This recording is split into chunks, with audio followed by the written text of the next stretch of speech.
O'Rourke, the Garden Guy. Everybody and their neighbor wants to have some type of a really unique plant to put in a centerpiece in their perennial garden or their flower garden in front or in the back of their house. It's going to be considered a focal point where your eye is drawn to it. You can do it with something like this. Like with your grasses, the more colored leaf that you're going to have, the more sunlight they're going to need. But you're darned if you do and darned if you don't, because these little lace leaf maples need to get protected from the wind. If you're in an area where you're going to have excessive winds during the day, you're going to get a little bit of evaporation of the moisture in the leaves. That's called scorch. And if you look tightly on some of these leaves themselves, you see these have a little bit of scorch on it already.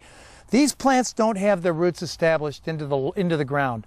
Once they do get their roots established, it's going to take maybe about 2 years, you're going to notice less and less and less of scorch. So for a lace leaf Japanese maple that's not really going to get any taller than maybe about 12 feet in about 75 years, you can go ahead, drop this in, but keep giving it a drink, especially during the mid-oppressive days of summer. Do not spray the foliage itself. If you want one that's going to end up not scorching as much, it's going to be the lace, not the lace leaf, it's going to be the bloodgood Japanese maple. Now that guy can get to about 15 to 20 feet in about, depending on the soil, about 7 to 10 years. That sucker is hardy enough to withstand the wind as well as any of the oppressive heat. But it's not necessarily as dainty of an ornamental or lacy of an ornamental as this lace leaf Japanese maple. And remember, for all your gardening questions and needs, visit Black Diamond Garden Centers, Toledo, Ohio on Tremainsville Road, Perrysburg, Ohio on Echo Junction Road, and ask someone who knows.